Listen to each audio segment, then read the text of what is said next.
welcome, ladies and gentlemen, to Memorial Hall in Melrose, Massachusetts.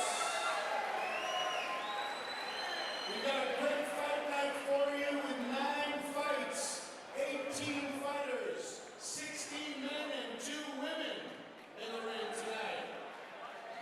48 rounds are scheduled. We'll see if we go all 48. And of course, the main event, Danny Boy O'Connor against Michael Clark. My name is Butch Stearns, and our host for this evening will be up here momentarily. He's, of course, Kenny Casey from the Dropkick Murphys and from Murphys Boxing. How about a round of applause for our host putting on this event tonight. And a quick reminder to all of you, we are streaming this event live to 36 countries around the world, every town in New England, except I think Wakefield. I think they blacked us out in Wakefield tonight. I don't know why.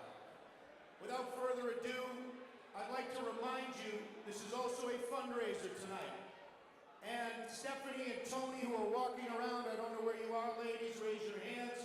All the money raised tonight for these raffles, and you can win some fabulous prizes, Red Sox tickets and more, is going to the Mass Fallen Heroes tonight, folks. So buy some raffle tickets, support them. All right, are you ready for a great night of boxing? Here's your host, Kenny Casey. Well, Butchie, I think you covered it all anyway. So, and once again, thanks everyone for coming out. Let's not forget the real reason we're here, aside from a great night of boxing, is to raise money for the Mass Fallen Heroes. These guys are all sitting over here, and a great bunch of guys doing great work. So anyway, thank you all for coming out. We're going to turn it over to John Vito. He's going to get the night started. Thanks for everyone who's tuning in pay-per-view, and let's go.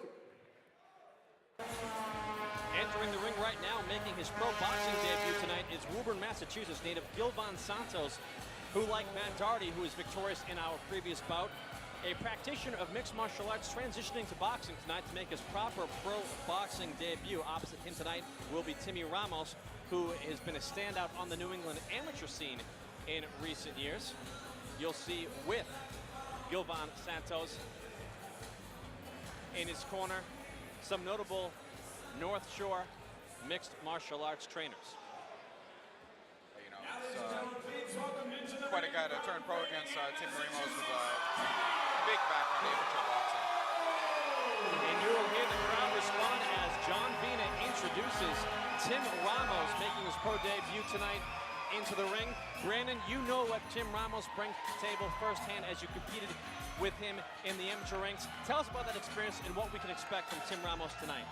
You know, Timmy and I grew up in the amateurs. You know, it's been 8 or 9 years now we've been at this. You know, and I'm so glad that he's turning pro tonight. I feel like his style is going to fit the professional scene very well. We fought a couple of years ago in the finals in the New England Golden Gloves, and he's very, very slick. He's fast with both hands, very good foot movement. You know, I think that you're going to see some good slickness. I think the first round might be a little feel-out process for him because this is different. You know, this is the professional world. So we might all get to know a different Timmy Ramos tonight, and I'm looking forward to it. He's made the transition down to 126 pounds. When we competed, it was at 141. So let's see if he can carry some power down to 126. I'm very excited. Well, both combatants are now inside the ring. We'll send it to John Vino for the official introductions. Ladies and gentlemen, your third bout of the evening is scheduled for 4 rounds. This at a catch weight of 128 pounds. This bout is proudly presented to you by Matrix Aerospace, and your referee in charge of the action is Mr. Paul Doyle. Introducing first, fighting out of the blue corner to my right. He's wearing black trunks with yellow trim and weighing in at trim and ready, 129 pounds. He comes from nearby Woburn, Massachusetts. And now making his professional debut, please welcome Gilvan Santos. And his opponent bowing out of the red corner to my left. He's wearing black trunks with gray trim and weighing at trim and ready, 126 pounds. Also making his professional debut tonight, he comes to us from Framingham, Massachusetts. Introducing Timmy Ramos.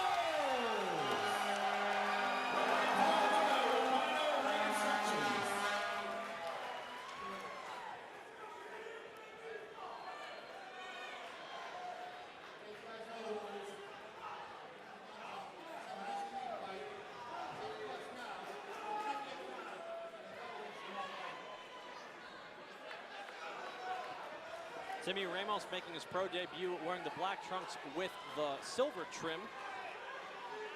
Gilvan Santos making his pro debut wearing the black trunks with the yellow trim.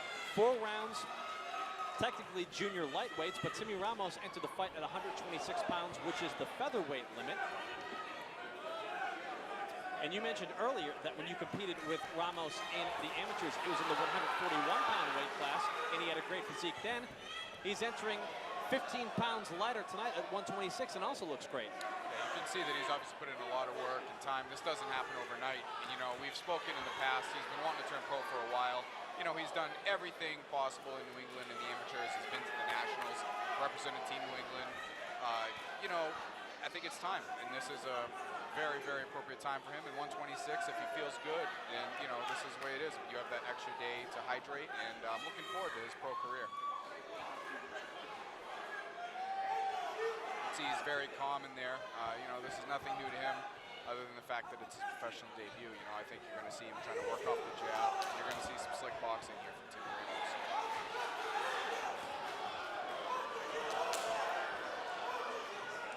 I will say that I do like the heart so far, courtesy of Santos, and I think that he has gotten the attention of Timmy Ramos with some of his wild swinging punches that have landed.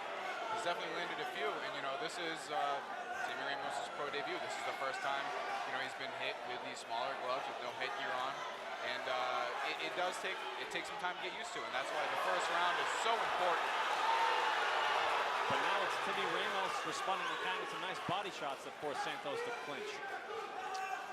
The body is very, very important for Timmy to focus on with his opponent here. Slow him down a little bit, although it's only a 4-round fight. I think that it'll slow him down because his opponent came out swinging very wildly, and like you said, you know, a lot of heart. So hopefully we can slow the pace down a little bit, and Timmy can work on what he's good at. Swinging very wildly, a lot of energy expounded, and is actually breathing with his mouth open right now, and I don't like the way that his mouthpiece is kind of dangling out of his mouth at times. That seems ripe for disaster if Timmy Ramos will land a hard shot right across the face. Sure does, yeah, no, that's very dangerous. Now he's taunting Timmy Ramos, something he probably shouldn't be doing, especially if he's getting tired here. But I wouldn't be a bit surprised if you see some issues with that mouthpiece, possibly starting to fall out and, you know, buy some time.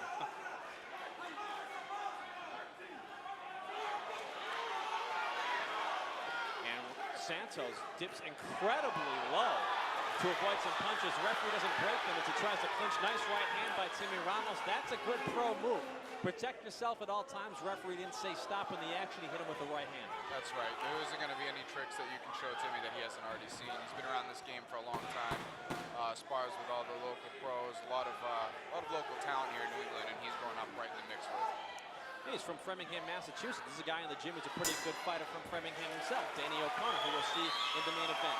Good opening round between Timmy Ramos and Gilvan Santos here at Melrose Memorial Hall in Melrose, Massachusetts. Santos came up very aggressive, landed some good shots.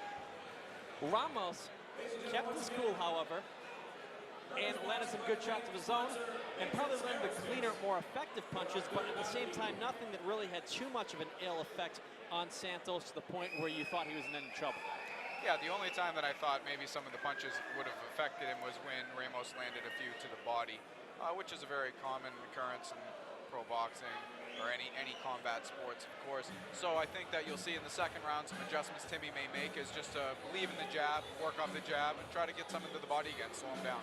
And what I saw from those body shots you spoke of is that he never really had Santos in trouble, but he did earn his respect with those shots landing to the point where, from that point on in the round, I noticed that Santos was trying to fight on the inside much more as to not allow Ramos to get much leverage on those punches. Whereas before, he was from the outside, coming in from all angles, ready to swing for the fences. Definitely, and you can see he's having issues with his mouthpiece here, like, which we talked about in the first round.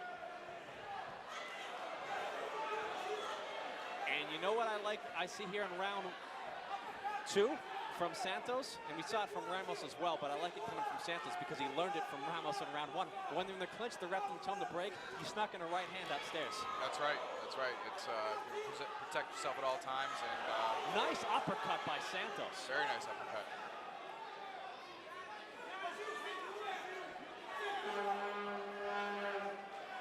I must say that the manager of Gilvan Santos Rodrigo Almeida, who's one of the best mixed martial arts featherweights in New England, came up to me before this fight and said, don't think Santos is here as an opponent. And I like that. It's great when they come in hungry like that, and they know they're here for the same reason as the guy across the ring. Both of them looking for the win here. You can see he's feeling pretty comfortable in the ring here, dancing around, and he's definitely in this fight. And a right hand lands from Ramos, and Santos falls through the bottom of the second rope. He tries to tell the referee, no, I tripped, but referee Bob Doyle rules this a knockdown. I think it was the correct call. I do too. The ropes are there to protect him from falling, and he went through. I believe that was a clean knockdown.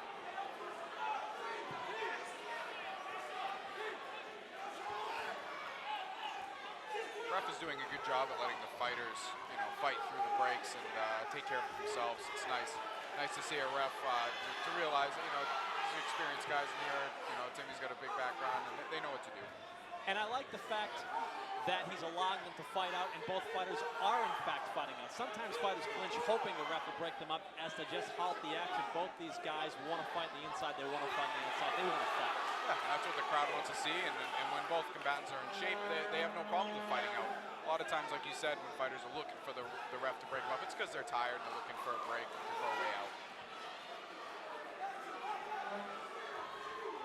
This is where Timmy had him in trouble before on the ropes with the straight right hand to see if he can do it again. And a nice left hand upstairs followed by, which preceded a body shot, sends Santos to the floor.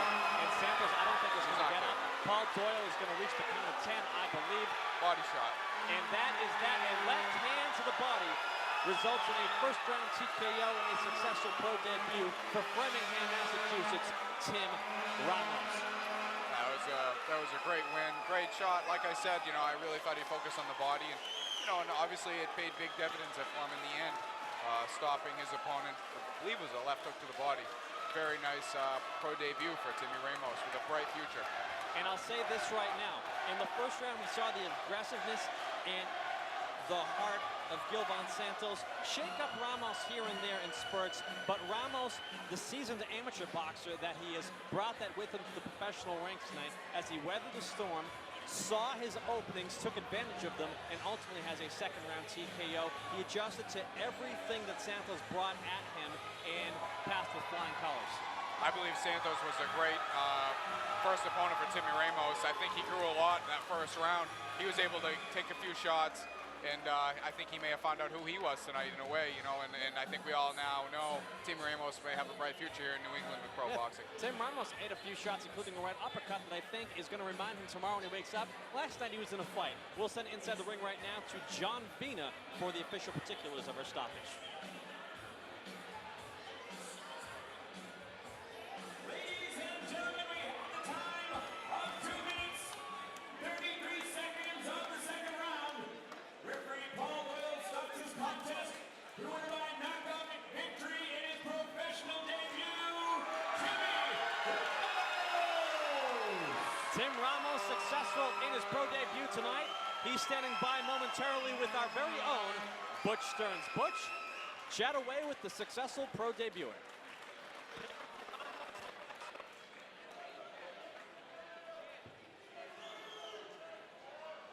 We're ready for you now, Butchie. Take it away, my friend.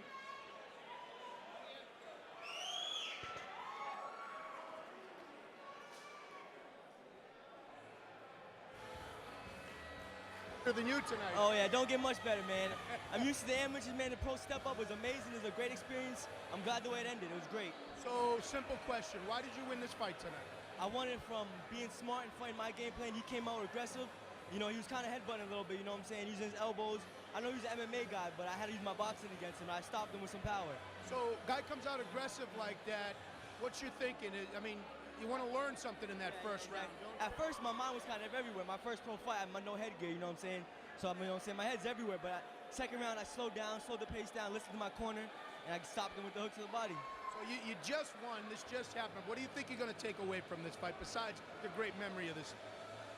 I'm going to try to take away a great experience. I know it was 2 rounds. I wanted to get at least 3, trying to stop him in 3. But, I'm going to take away some experience. First pro fight. go back to the drawing board. I got a lot to work on, you know what I'm saying? So we're going to hear a lot more from Timmy Oh, a Ramos. lot more. Thank you. A lot Congrats, more. man. Thank you, sir. All right, take care. So there you go. I'm Sir. That's what happens there. But Timmy Ramos for the big win. Peter, back to you. You know, excellent perspective from Timmy Ramos. He saw pretty much everything that we saw. The aggressiveness of Santos, the fact that Ramos knew enough to stay calm, fight his fight, and box his opponent coming from an untraditional fighting background in MMA, and the fact that he said it was unique fighting for the first time without headgear. Yeah. Shots you take without a headgear, it's a big difference, and you know it wakes you up a little bit. And I like how he said he wanted to get at least 3 rounds in. It ended in 2. Of course, he'll take it. But you know, it's nice that he's looking for the experience, and that's what he always did in the amateurs. He's a boxer, and that's what he's going to do. Female welterweight action on its way between Alexandra Lopes and Lucretia Meacham. Both women spoke with us yesterday. Here's their words. So buy some more raffle tickets, please. Buy some raffle tickets. You can give them away as prizes to clients, friends, family. Think about more than ourselves tonight. Let's help out the mass fallen heroes. Also, another reminder, this is the first time you've been to a boxing match.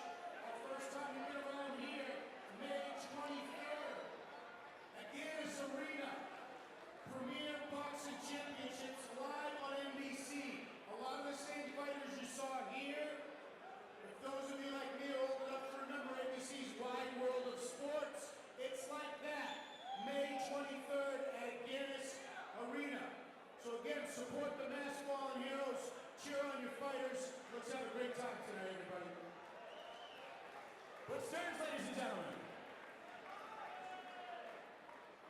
Ladies and gentlemen, I'd like to introduce you an undefeated fighter who's fighting next week in the co-featured attraction on ESPN Friday Night Fights at Mohegan Sun. He's ranked 7th in the world. He comes to us from nearby Prince, Massachusetts. You saw him in the Memorial Series Part 1 with a spectacular knockout in the main event. How about a nice round of applause for the one and only Polish Prince, Ryan Pilsudski!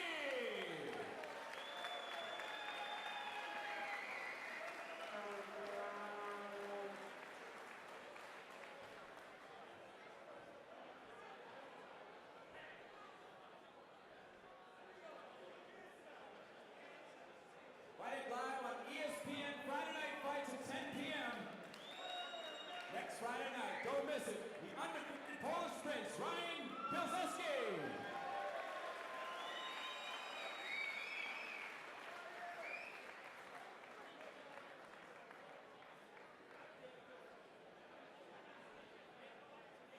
And once again, ladies and gentlemen, the official after party tonight is taking place at the Dark Side over in Malden. Hope to see you all there at the Dark Side, the official after party for the Memorial Series Part 2.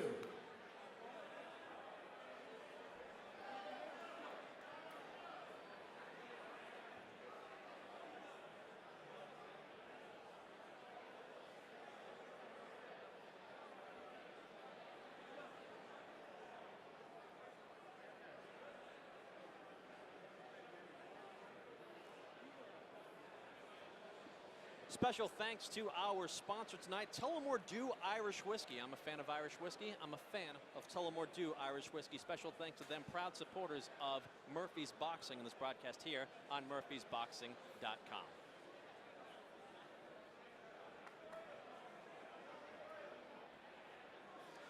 And of course, tonight's fight's put on by Murphy's Boxing. You're watching us here at murphysboxing.com. So a special thanks to Ken Casey and all the fine folks at Murphy's Boxing for allowing us to broadcast this to you here at murphysboxing.com. Next up in the ring, 6 rounds of female welterweights. Former world title challenger Alexandra Lopes, on her birthday no less, will be fighting against Pine Bluff, Arkansas's Lucretia Meacham. Brandon, I know there's been some social pressure on you in the past when fighting, competing in your hometown where you're a huge draw, north of where we are in Maine. Imagine all that anxiety compounded with the fact that it's also your birthday. That's what Alexandra Lopes is about to face tonight as she takes on Lucretia Meacham. Well, you know, if Lopes is anything like me, I think that she would probably take that opportunity to the fullest and enjoy it that much more. I feel like if I got to fight in my hometown on my birthday weekend, I feel like it would make it that much more special because it is such an honor to fight in front of your hometown as it is. Well, the birthday girl Alexandra Lopes and Lucretia Meacham spoke with us just yesterday at weigh-ins. We'll take a listen to that.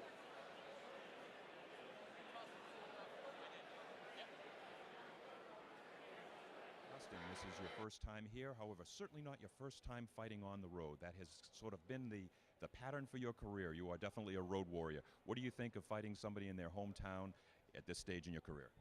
Well, I know she's a very busy person, so I want to do a big upset in Boston. I know she's going to be a very tough person to catch, but I'll be the one to knock her out. How did training go here for you this time out in Arkansas? Very tough, very tough. Some little ups and downs, but I'm still a warrior. Terrific. You've certainly fought the who's who of women's boxing in your weight class. How do you see Alexandra in the rankings compared to some of the other very tough fighters that you've faced? Well, I see her going pretty far, but like me, I'm a warrior, so I don't let nothing stop me. I feel like she has some ups and downs, and she says she want to let this be her last one, but I don't think she should let this one be her last one. I want her to keep on till she retired, you know. I want her to keep on fighting. Now, tomorrow night, aside from her fighting in what is essentially her hometown, it's also her birthday. Tell me about the additional pressure that she's on, having to perform in front of all of her friends that are coming to give her birthday wishes and fight at the same time. Well, I want to say happy birthday to her. So this will be a great birthday gift for her. So I think this will be a great thing for her because she's a warrior. So good luck for her and happy birthday. Thank you very much. Alex, welcome to Melrose. Thank you. Glad to be back. This is your second appearance here. How do you like this venue? I love it. I think it's a great little fight venue. Doesn't seem like there's a bad seat in the house, so I really liked it last time. This is your second fight back after challenging for a world title in the fall. How do you feel about returning to the ring after fighting at such a high level? You know, we had a little challenging run. We had 2 draws, and then we lost a major decision in Sweden. So I think this is time to rebuild and kind of, get skill level up and practice. So it's good. It's good. I'm glad we have an opportunity to fight again so quickly. We scored, unanimous decision win last time, so we're hoping for the same result this time. Now, it's kind of an unusual night for you to be boxing. Tell me what makes this unusual tonight for you. It happens to be my birthday, which normally I would hate to celebrate because I'm only getting older. But last time we were fighting here, I found out the show is on. It happens to be on my birthday on April 10th. So I asked to fight on the card because I just couldn't think of any better way to celebrate. I love boxing, and I have a few years left in the sport. But it's just a great coincidence. So I'm glad to be able to take advantage of it. Well, happy birthday and good luck. Thank you very much. I want to send a special thank you out to the Claddagh Fund, proud sponsor of tonight's event here in Melrose, Massachusetts, and on murphysboxing.com, the Claddagh Fund. Make sure you look them up online. And of course, our friends at Murphy's Boxing, promoters of tonight's event. You're already at murphysboxing.com. Browse around once this broadcast is over, of course. Peter Zimber and Brandon Berry ringside. We heard from Mark Bass chatting with both Lucretia Meacham and Alexandra Magziak-Lopes, who we'll see in our next fight. Meacham very cordial to her opponent, fighting her on her birthday. Lopes seemingly excited. And I love her accent. Originally from Poland, now living in Marshfield, Massachusetts. A lot of fans from Marshfield have made their way to Melrose tonight. 6 rounds of female boxing underway momentarily. Welterweight division, former world title challenger Alexandra Magziak-Lopes takes on Pine Bluff, Arkansas's Lucretia Meacham. Will send it inside the ring to our official ring announcer, Mr. John Vina. Ladies and gentlemen, your 4th bout of the evening is scheduled for 6 rounds. This in the 147-pound welterweight division. This bout is proudly sponsored to you by your Labor's Local 872. And your referee in charge of the action once again, Mr. Paul Doyle. Now introducing first fighting out of the blue corner to my right. He's wearing yellow with red trim and weighing in at turn ready 141 pounds. He enters the ring for the 17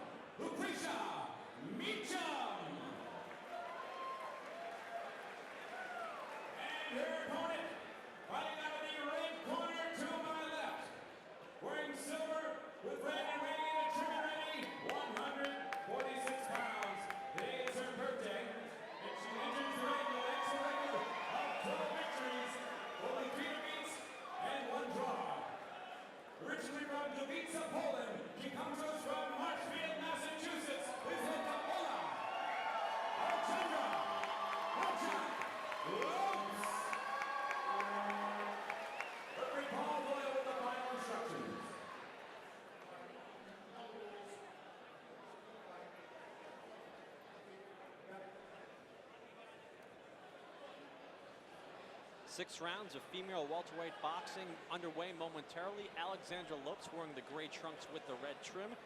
Lucretia Meacham wearing the almost tattered yellow skirt with the knee-high yellow socks. 6 rounds of female boxing underway. Peter Zimborn, Brandon Berry ringside, and a left hook from Meacham sends Alexandra Lopes to the canvas on the very first punch thrown in the fight. Lucretia Meacham has her own way of saying happy birthday, Alex. I was just going to say she wished her happy birthday in the interview yesterday, and maybe that was the present that she planned on giving to her. Both similar experience in the ring. Obviously, Lopes' record is far better, but that doesn't mean the experience of Meacham won't carry her to make this competitive fight, which she already showed within seconds of the opening round. And you mentioned the records of both fighters. Magziak Lopes, a former world title challenger, enters this fight with a record of 12 wins, 3 losses, and 1 draw. Meacham with a record of 3 wins against 13 losses. But within those 13 losses, Meacham has fought pretty much the who's who of who is out there as far as female boxing is concerned in her weight division. And the truth of the matter is, in female boxing, sometimes the depth isn't quite there as it is in men's boxing. And all of these girls have to fight each other, and you're not going to get any soft touches. You're going to have to fight, steal, time in, time out, and that's what both these ladies have pretty much had to do their entire career.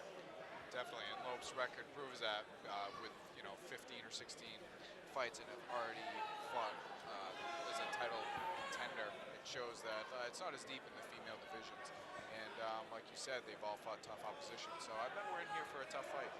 And you know, what might be the difference between Lopes and Meacham is Meacham probably doesn't have the fan base in Arkansas that Lopes has here in Melrose, Massachusetts tonight. Alexandra Lopes' fan base, time in, time out, is excellent in coming to her fights and making a lot of noise when she enters the ring. As a result of that, she's had a lot of people come to her hometown to fight her, and she's been able to fight them when she's ready for them. Probably not the case for Meacham, who's had to go on the road. She's somewhat of a road warrior.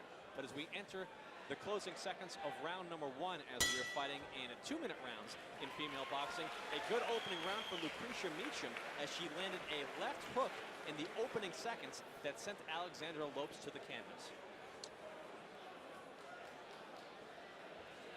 And Alexandra Lopes in an interesting place right now. I don't think she's used to going back to her stool after round 1 after having lost the opening frame.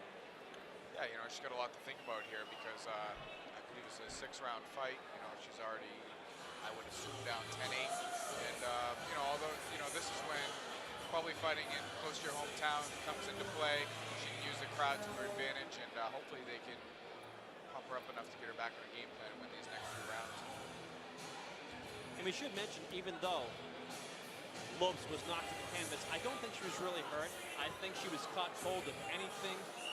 And she got up seemingly fine, but still a legitimate left hand sent her to the floor. Yeah, so nicely timed left hook. And, that's why the first round is so important in boxing. Much more dangerous than the later rounds. Now she has a feel for it. I'd be willing to bet if she got caught with that same shot again now, most likely wouldn't go down. Because as you said, she wasn't hurt, it just caught her cold. Nice left hand by Alex Lopes here in round 2.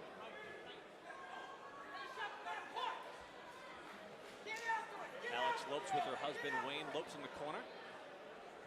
Also Mark Vaz working cuts. He's worked cuts for some of the best in the business, including Hector Macho Camacho. Lopes trying to get that jab going now.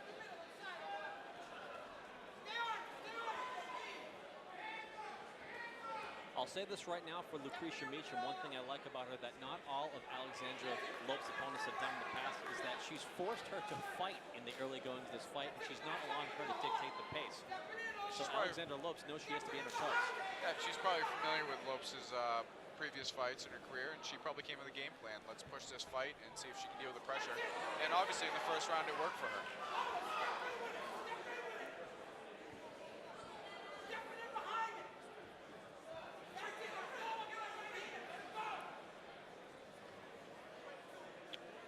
Fighters slow the pace down now. Almost looking to counterpunch here.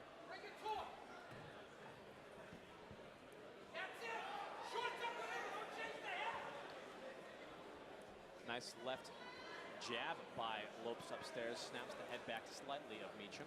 You can see how she set that up. She went downstairs first, got the guard and drop, and then the jab was open, and she landed it nice. She's landing the jab very effectively now.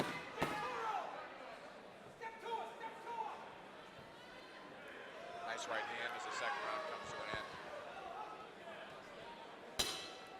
Well, a good bounce back round for Alex Lopes after losing the opening frame after hitting the canvas.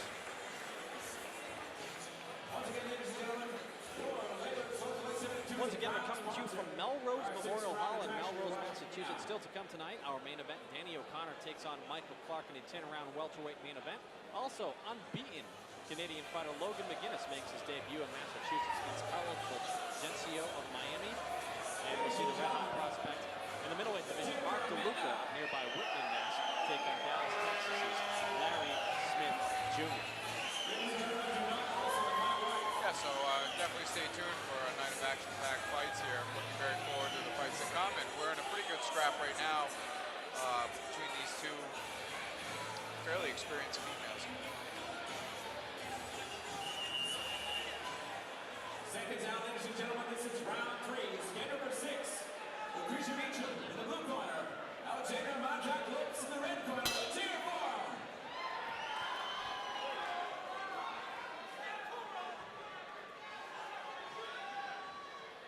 See Lopes going right back to the jab as it worked very effectively for her in round 2.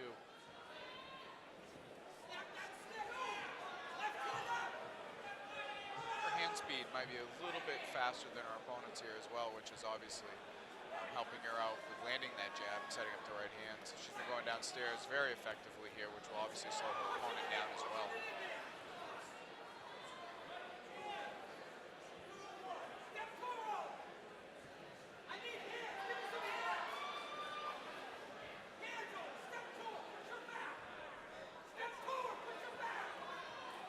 Lopes is continuing to push the action here. Just with a right hand and then landed a right hand.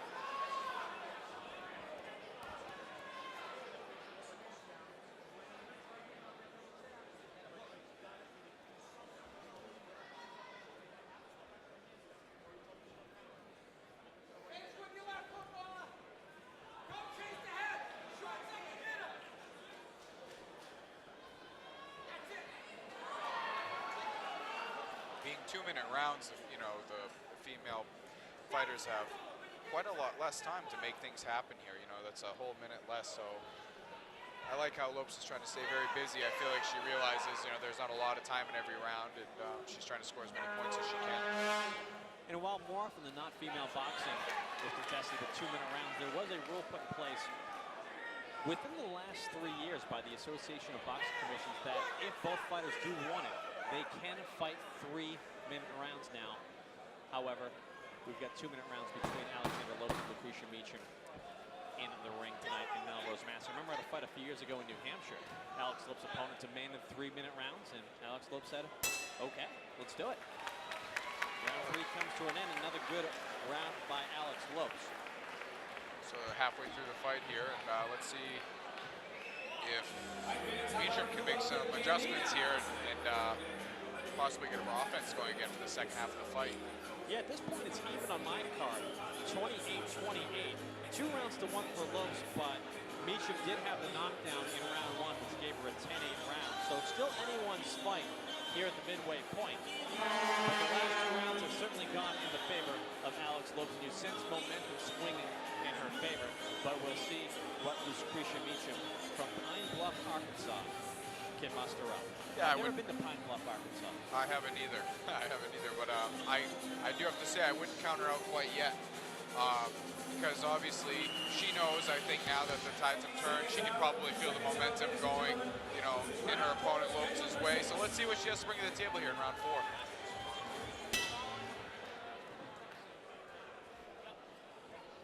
Remember, the proceeds for this internet pay-per-view do benefit the Massachusetts Fallen Heroes Memorial, so we want to make sure you check out the Massachusetts Fallen Hero Memorial. They're the benefactors of this internet pay-per-view here at murphysboxing.com, and we thank you so much for joining us here at murphysboxing.com as we're amidst round 4 now between Alex Lopes and Lucretia Meacham.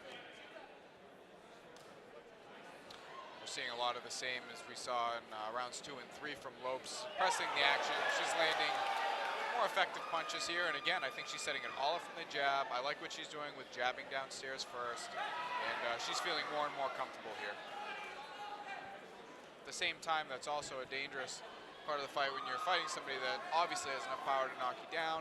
Again, she was caught cold in the first round, but she doesn't want to get caught with a counter punch here from Meacham either, which is, at this point, the only chance I see of any effective offense right now.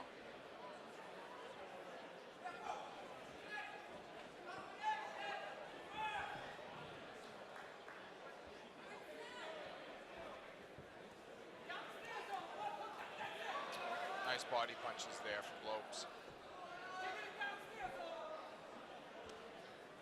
Nice jab to the body, although none of these punches have seemed to really affect Meacham, who is obviously a pretty tough customer here.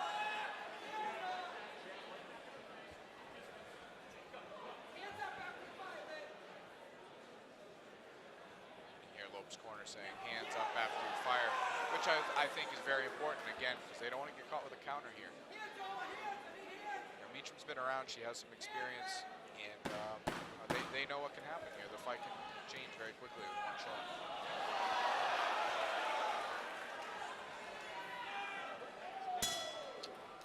Round 4 comes to a conclusion.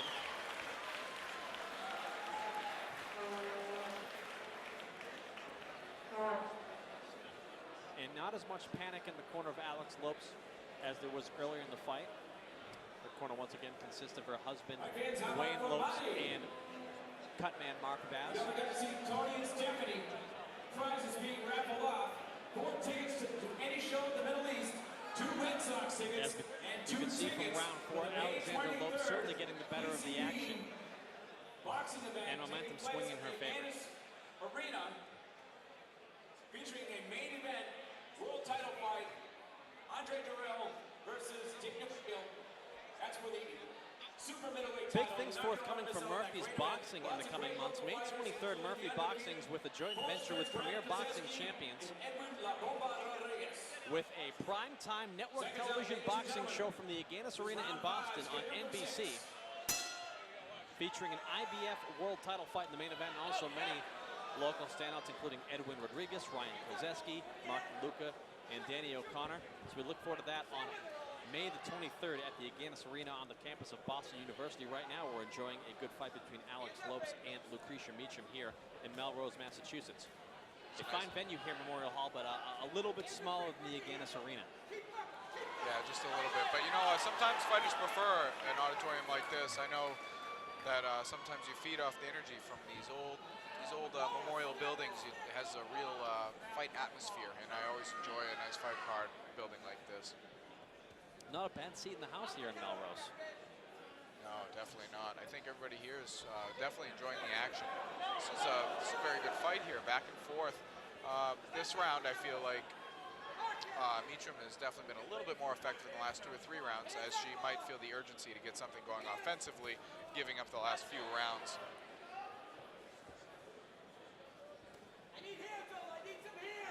And take a look at that knockdown scored in round 1.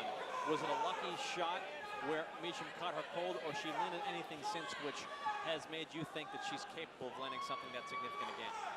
No, again, I think she was more so caught cold. Again, I wouldn't count her out. I wouldn't be too overconfident with thinking that her power isn't there. I think Lopes is a little bit more careful going in, keeping her guard up, and again, she's more warmed up now, so I don't think that we're probably won't see another knockdown. I like the fact that we're seeing Alexandra Lopes let her hands go tonight, which has been a criticism of her in previous fights. Tonight, she's letting the hands fly. Yeah, everybody seems very pleased with her performance. She's staying very busy, and again, I know I've commented on it 2 or 3 times, but she's going to the body very nicely, and I feel like that's opening up the rest of her offense.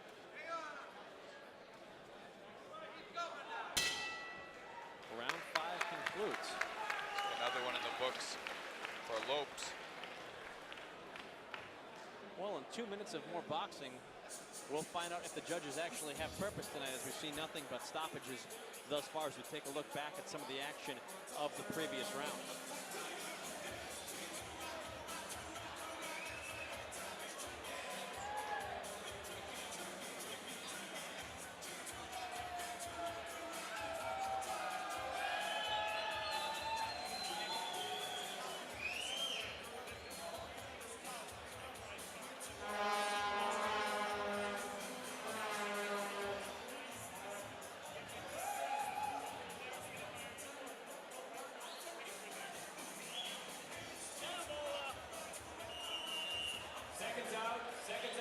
and gentlemen, this is the sixth and final round.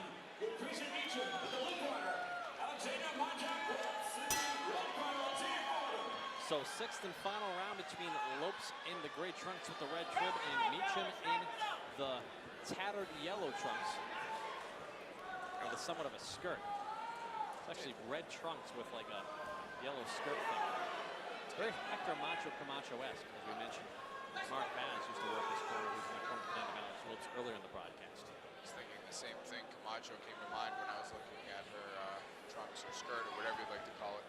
I like what Lopes did here. I think that the corner probably told her that Meacham would come out with a sense of urgency and maybe to just press the action before she could and just control the pace as if we were continuing from round number 5.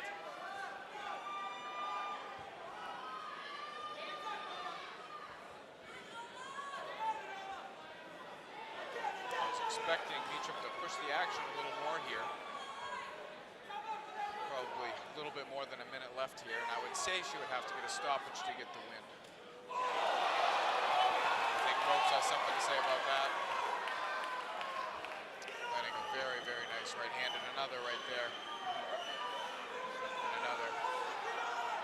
Both ladies landing heavy blows tonight in Melrose. Yeah, this is great. Crowd's loving it. Very competitive fight, evenly matched. This is putting on a show for us here. We have to be under a minute to go now, and Lopes is going to the body very strong.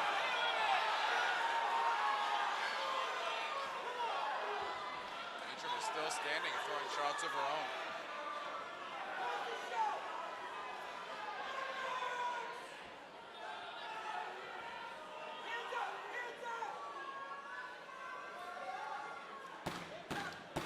Last 10 seconds here. It looks like it's going to be a memorable birthday for Lopes. Fighters stand and finish it out throwing blows.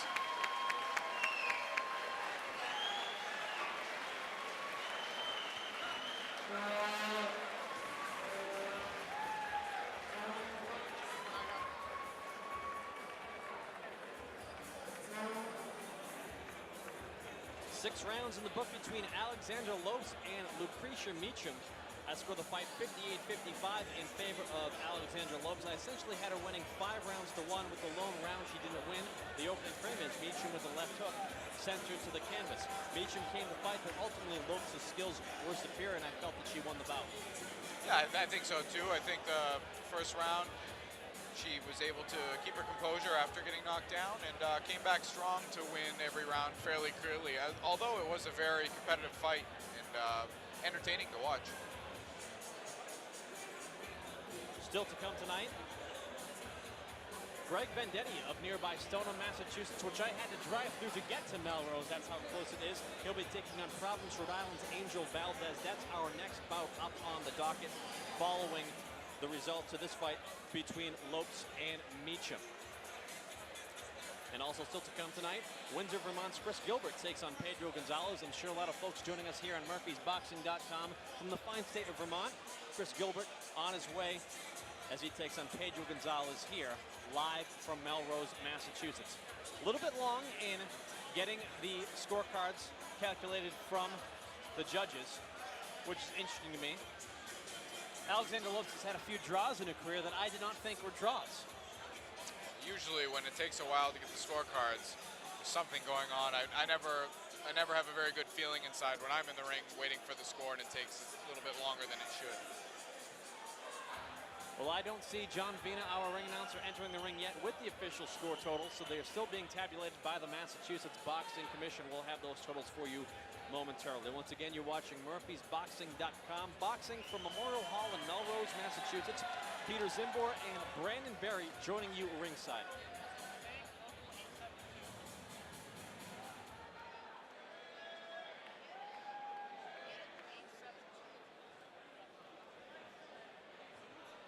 I want to send a special thank you to Local 872 for their support of tonight's event in Melrose, Massachusetts. Local 872, thank you so much for your support here on MurphysBoxing.com. I'm now seeing our ring announcer, John Vina, stepping through the ropes as he's got score totals in hand, and he'll announce them to us, you, and the rest of the room right now. Ladies and gentlemen, before I read the official scores, how about a nice round of applause once again for Lucretia Meacham and Alexandra Marchuk. After 6 rounds of action, we have a unanimous decision. All 3 judges, Jack Morrell, Leo Castell, and Tom Clark, see the same, 58 to 55. For your winner, Alexandra Marchuk. So the length and tabulating the scorecards aside, all 3 judges see it exactly as we had it. 58 to 55 for Alex Lopes, and that's the right score. She won 5 of 6 rounds, and the lone round she didn't win was because she hit the canvas. Yeah, no, and I think that both fighters put up a good fight. The scorecards were all the way it should be, and very impressive win.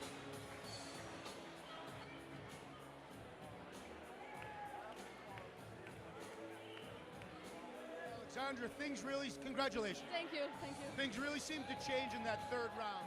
When you came out in that 3rd round, it seemed you kind of took control of the fight. Did you? Yeah, listen, I never expected dropped in the 1st round. I never saw it coming. It was a great left hook. I got to give it to her. And you know, I was down there and I said, crap, it's my birthday and I'm in front of my home crowd. I'm like, I'm not losing this fight. So, you know, I got up and I was like, I got to win every single round afterwards, and we have 2 points behind. So I just went to work, you know, and stayed careful and disciplined and took the points back. Now, you did get knocked. It's the first time you've been knocked down in your career. Yeah, ever. Talk about that knockdown. Were you surprised? Did her reach surprise you? I think it just caught me off guard. I wasn't hurt at all. My head was really clear. It was one of those flash knockdowns where I went down and I was like, crap, I'm on the ground. You know, I got to get up really quick. But I wasn't hurt. My head was clear afterwards, so I immediately regrouped. So, did you feel like after that 3rd round that you had control of the fight? It looked. Yes, and I felt like she was tiring really quick. Like she kind of shot her best shot in the 1st round and didn't get me out of there, and she didn't have much afterwards. So it was just a matter of getting my timing and my distance right to land the punches. So the last fight you had a title shot. It didn't work out that way, right? That was in November, yes. Okay, but now you come home. Yep. It's your birthday. Yeah, it's a pretty good night. Yeah, it is. And you know, it's funny. When we were here in February, we won. I found out that the next show was on my birthday, and I went up to Ken Casey and I said, oh my God, put me on, it's my birthday. And this morning I'm like, I don't know if this was such a good idea. This is so much pressure, you know. So when I got in here, I was like, I just got to win. You gave yourself and everybody else here. Thank you very much. I appreciate it. Back to you, Peter. Well, a very special happy birthday to Alexandra Magziak-Lopes, who improves to 13 wins and 3 losses tonight with a 6-round unanimous decision over Lucretia Meacham. Now she can go out and properly celebrate her birthday, Brandon. Yeah, I think that's a great way to start off her birthday celebration, getting a professional win here in front of her hometown and looking very good while doing so. And like you said, pressing the action. You said that in the past. A few people, you know, have discriminated the fact that she hasn't always been action-packed, pushing the action. Tonight, she stayed very busy, throwing many punches, I think all 6 rounds. Next up, a middleweight fight between Greg Vendetti of nearby Stoneham, Massachusetts, as he takes on Providence, Rhode Island's Angel Valdez. Vendetti enters this fight with a record of 5 wins, 2 losses, and 1 draw. Valdez with a record of 0-1. Vendetti, his 2 losses in his draw. 2 losses came against Antonio Chavez Fernandez, a very, very tough, experienced veteran on the New England scene. And he also had a loss that really cut him off guard against Pedro Gonzalez, who we'll see in just a little bit tonight as he takes on Chris Gilbert. His draw was to Antonio Chavez Fernandez. Angel Valdez just 1 fight. He got stopped in that fight against Ray Oliveira Jr. What I'm interested in seeing here is I want to gauge where Greg Vendetti is at compared to Ray Oliveira Jr.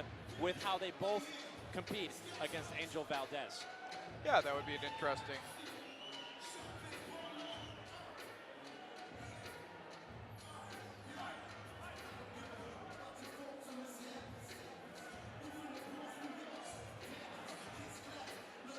Want to make sure we thank the fine folks at Matrix Aerospace for their involvement in tonight's event. Matrix Aerospace, proud supporters of Murphy's Boxing, as Angel Valdez is now inside the ring. Entering the ring from nearby Stoneham, Massachusetts, please welcome Greg "The Villain" Vendetti.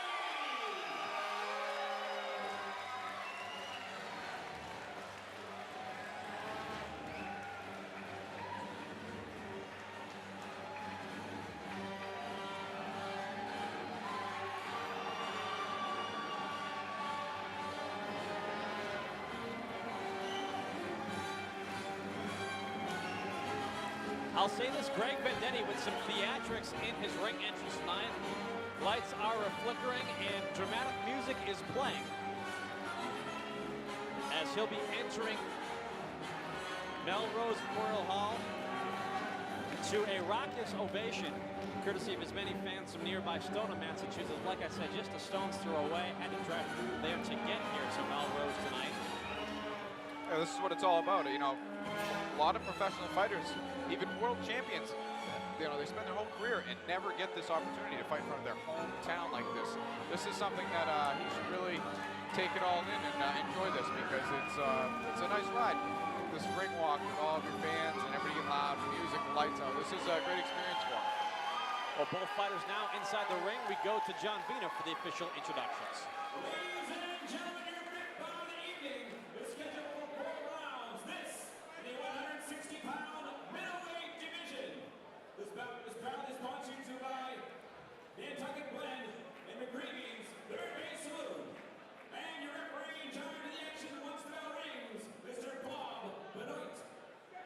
And now, introducing first, fighting out of the blue corner to my right. He's wearing black trunks with yellow trim, weighing in a trim and ready 156 pounds. Tonight, entering the ring for the second time, he comes to us from Providence, Rhode Island. Please welcome Angel Valdez. And his opponent fighting out of the red corner to my left. Wearing the solid black trunks, he weighed in a fit and ready 157 pounds. Record, 5 victories, only 2 defeats, with 1 draw, and 3 big wins coming by way of knockout. He comes to us from nearby Stoneham, Massachusetts. He is the villain.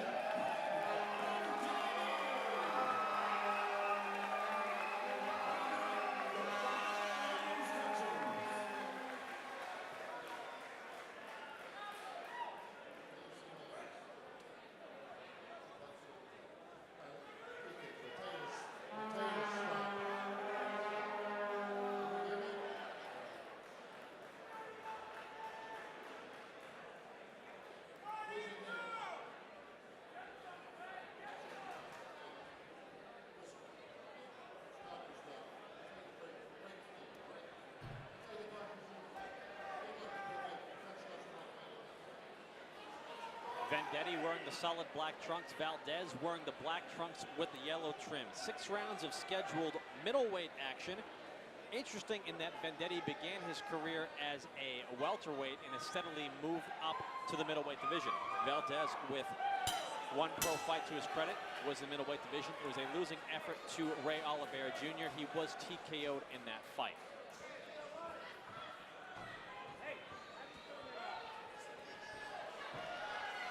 Fighters come out swinging pretty hard here. A lot of intensity on some of these shots. Fast start for a first round. And it'll be interesting to see how the weight comes into play for Greg Vendetti. He has fought 1 fight at middleweight thus far, and it was against Jesus Cintron, who, like Vendetti, is not a natural middleweight. So the full impact of fighting a real middleweight didn't really come into play. Valdez is a real middleweight. That's right. I think that it would definitely make a difference to have a real middleweight in front of you. See Vendetti's body. He's obviously put a lot of work in to get to this weight. He definitely doesn't look like he doesn't belong, but of course it'll be a difference fighting bigger guys. Everything about it is you know, more power and just definitely a nice left hook there. Yeah, he knocked Valdez backwards with that shot, but Valdez responds back with a nice shot of his own. A lot of people would look at it as, you know, the transition moving up. You know, will he be able to, you know, deal with the pressure and power of a bigger man? But one way to look at it, people forget, is, you know, what he has to offer. Will it be effective with a bigger man as well? You know, will his game have to change? Will he have to change the way he fights? He looks like a pressure fighter, probably been able to hurt his previous opponents, but this weight difference, you know, he may have to change some things. That left hand finding a home here in round 1 for Greg Vendetti.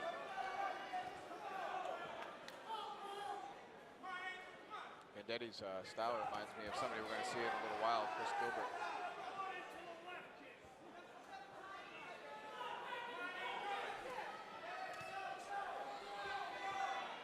Chris Gilbert's another fighter who has fought between welterweight and middleweight in his career. That would be an interesting collision if it were ever to come to fruition.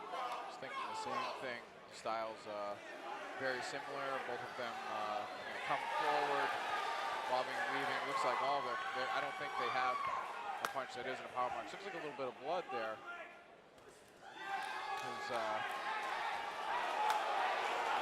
Valdez forehead. And Valdez tried to take a moment to wipe the blood away. Vendetti didn't allow him to. I like that. That's right. That is obviously showing his fighter instincts and take advantage of any situation possible.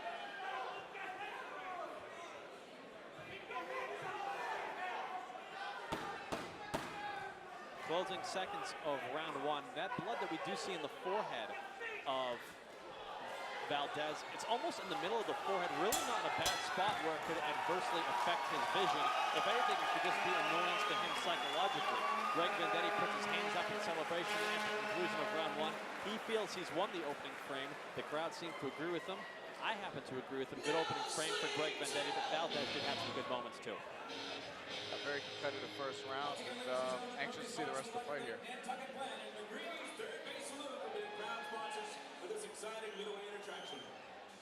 I think you're right about the cut on the forehead. It is more towards the middle.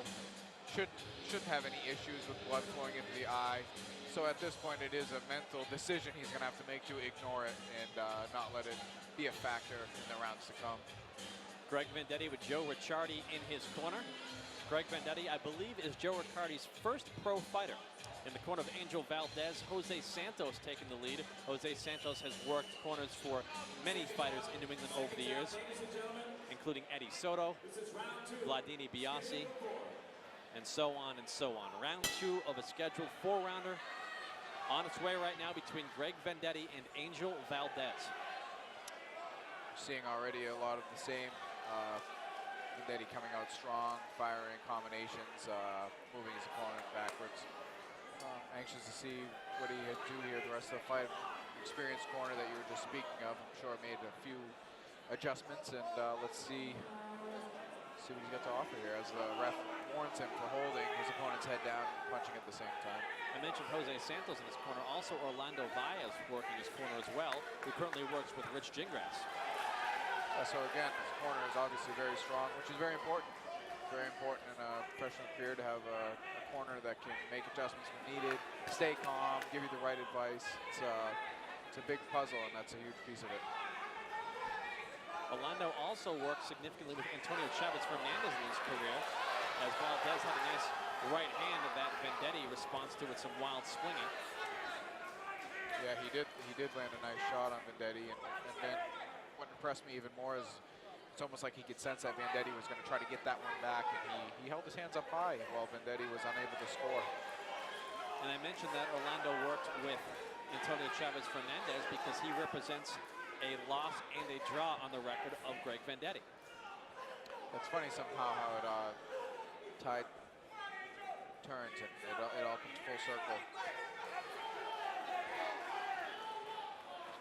The fighters here looking to start some offense again. Vendetti coming in with a double jab.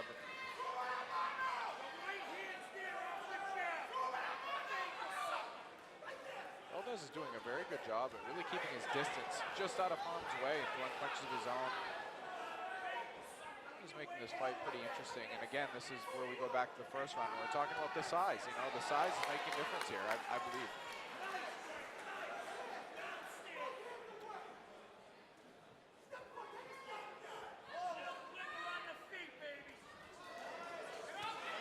Nice body shots by Vendetti.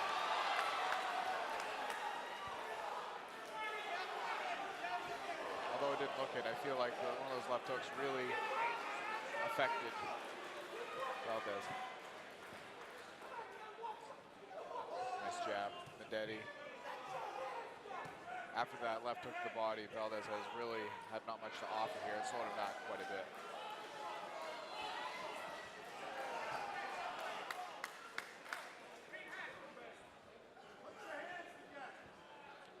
Back with the jab.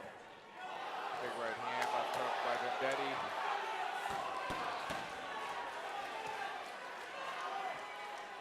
Yeah, Valdez has eaten some big shots here in round two. Good round for Greg Vendetti.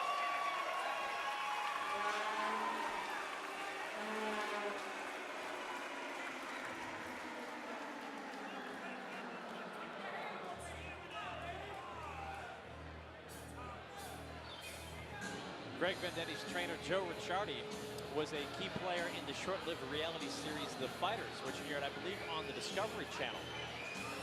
And as I hear him give instructions to Greg Vendetti in the corner, I think to myself, if I was going to typecast a boxing trainer for a TV series or a movie, I think I might just get Joe Ricciardi to play the role. Yeah, no doubt. I watched that as well, and did a very good job in that series, and I was actually a little upset that it only lasted such a short time like it did. I think the entire season did ultimately air in an obscure time slot on the obscure channel. Yeah, it did. I was unable to watch all that, but I do remember him on there, and I remember the fighter that he was working with at the time actually fought on a Pro-Am card that I fought on in Portland about a year later. Round 3 underway here between Vendetti and Valdez. It'll be interesting to see if Valdez has any answers to any of the questions in which Greg Vendetti has asked in rounds 1 and 2. Mostly with that left hand that we saw knock some moisture off the head of Valdez moments ago. Yeah, Vendetti's definitely landing some nice shots, and it seems like just a matter of time these are going to take its toll, especially if he lands any more body shots like the last round. There's a 4th round TKO for Vendetti in his most recent performance. We're amidst round 3 here, and we're talking about the fact that Valdez might not be able to withstand and absorb the amount of shots he has been for the entire duration of the fight. No, I don't believe so. You know, he's taking a lot of punishment here, and it's definitely going to add up. You can see he's more on the defensive as the fight goes on, and that's definitely not advantage that he does at all. He's very efficient. Those balls there,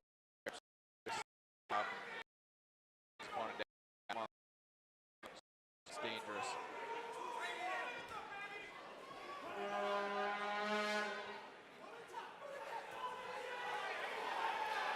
Nice combination on the over for Vendetti. Although a few of them were blocked, a couple of them landed through clean.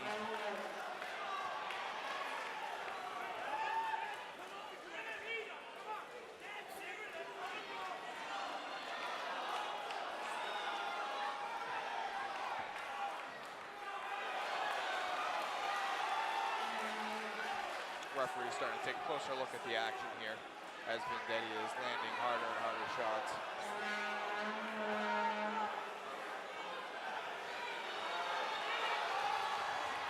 Valdez finally goes down. And they're going to rule it a slip, but I think it's a combination of the amount of punches Greg Vendetti's landing and exhaustion on the part of Angel Valdez, which led him to his knees moments ago. Yeah, I'd be surprised if Angel makes it out of this round. Yeah. Referee Bob Benoit issues a stern warning to Vendetti for hitting behind the head, but at the same time, Valdez was leaning over and bending over right in front of him. What's he supposed to do? That's right. Vendetti's just doing what he's trained to do. It is protect yourself at all times. Round 3 is coming to a conclusion. So And I think the experienced corner of Angel Valdez might want to reconsider sending him out for round 4, considering how this fight is going right now.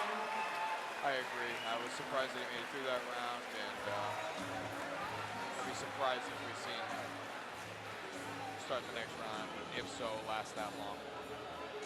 And I know he hasn't taken big thudding headshots, but he's taken a lot of headshots. I'd like to see a doctor over in that corner as well, and right now I don't see one. Now I see the doctor stand up as soon as I say that, and he's going to take a look in the corner of Angel Valdez, which I think is the right thing to do.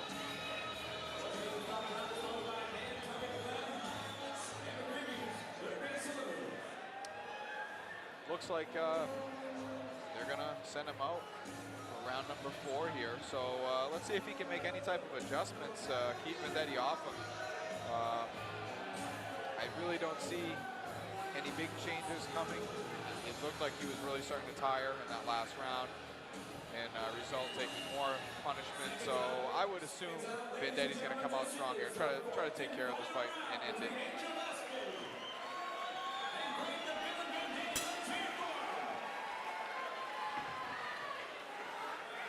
Fourth and final round between Greg Vendetti and Angel Valdez here at Memorial Hall. Nice 1-2 by Greg Vendetti to begin round 4. That was a solid left hook, right hand. When you're landing lead left hooks, you know, it obviously shows how confident you are.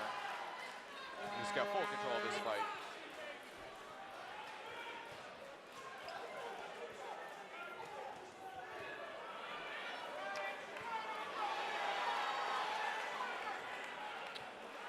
Got to give credit to Angel Valdez for taking some of these shots.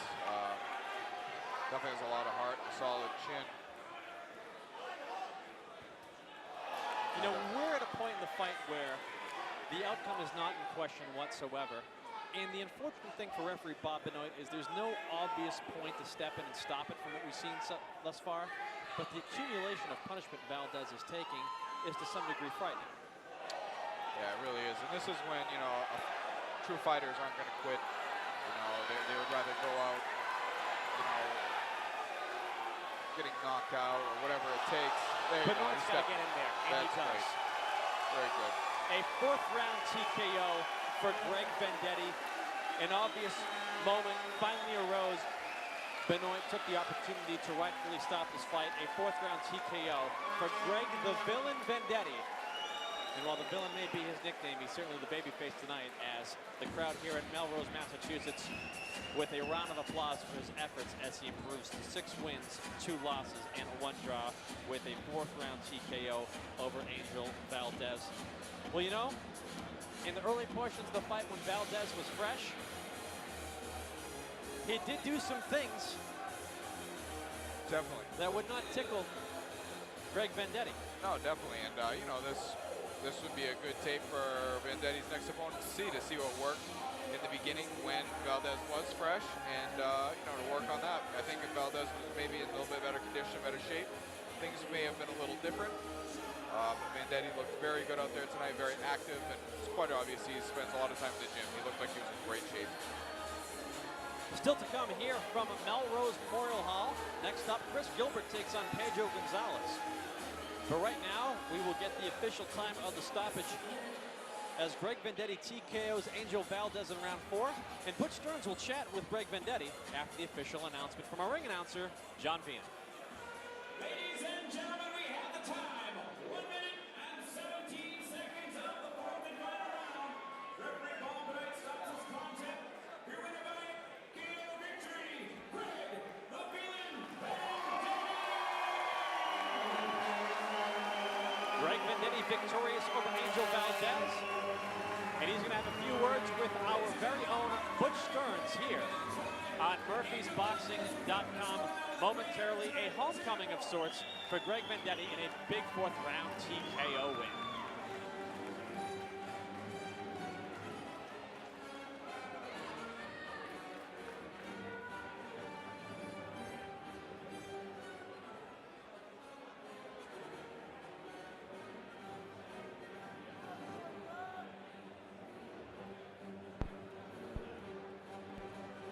It wasn't on. Now it's on.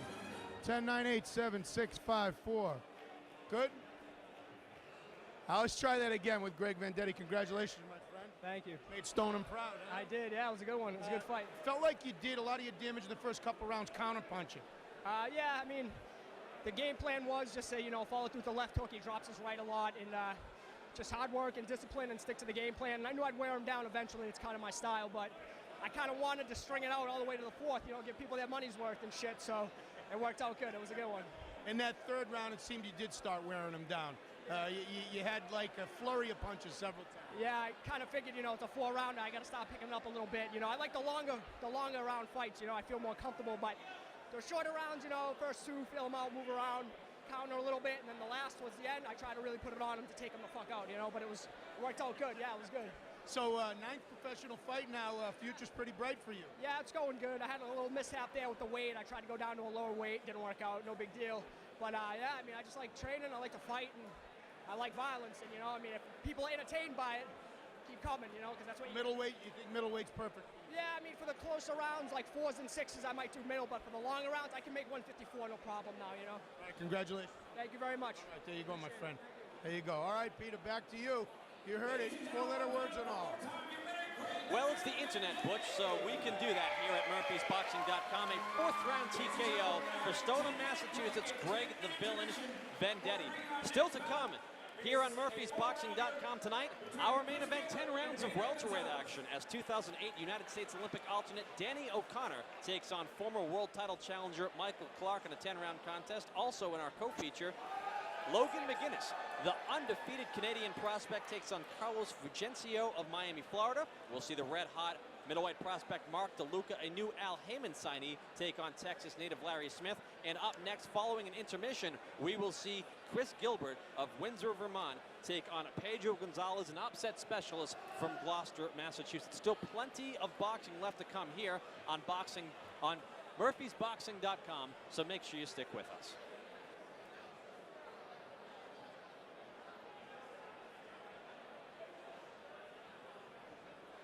And while we've got a moment, we would like to thank the makers of Sailor Jerry's Spiced Rum here, proud supporters of Murphy'sBoxing.com. You know, after tonight's event, I'm going to take some Coke, I'm going to take some Sailor Jerry's Spiced Rum, mix them together. I'm going to have myself a nice after-broadcast drink. Special thanks to the folks at Sailor Jerry's Spiced Rum.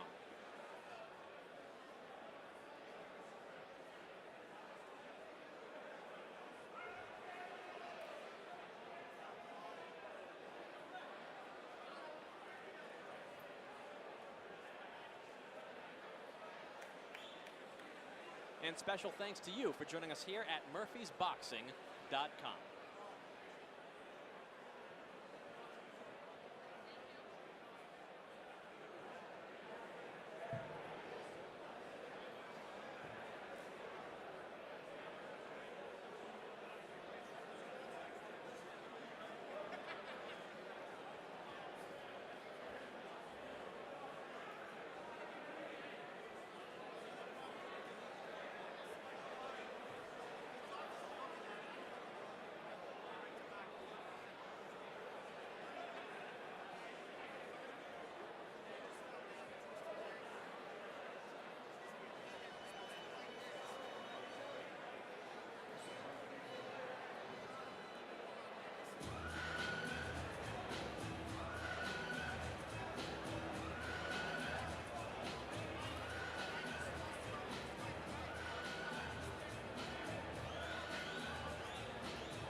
We spoke with Windsor, Vermont, Chris Gilbert, in Gloucester, Mass, Pedro Gonzalez yesterday, and here is the interview now.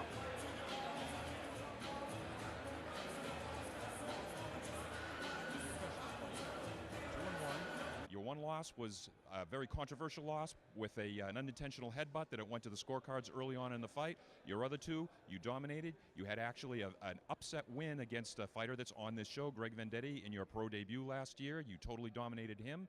And this is a bit of a change, another guy that's coming from MMA into boxing. Tell me a little bit about your game plan here tonight.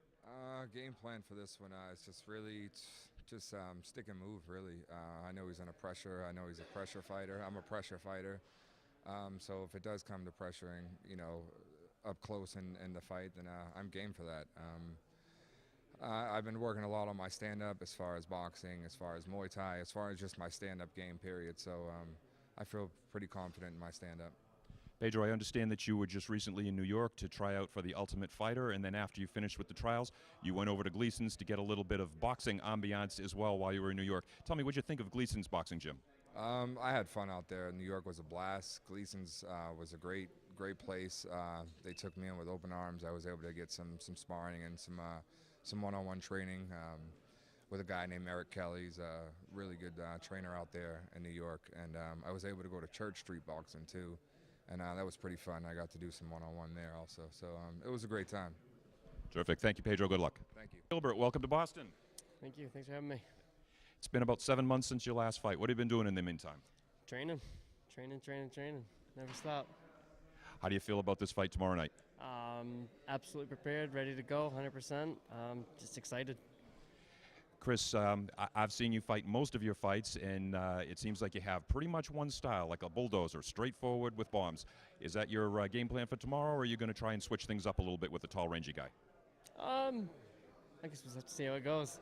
No, I like to come forward. I like to bang. I like to mix it up, and I like to make it look, not look, but I like to make it exciting. It's my style, and I pretty much fight everyone the same way, and I don't think I'm going to make any changes to this guy. Okay. Terrific. Thank you very much, Chris. Right, appreciate it.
Once again, ladies and gentlemen, we're here with Ken Casey from the Dropkick Murphys, a lifelong fight fan, full-time musician, and also a full-time promoter now.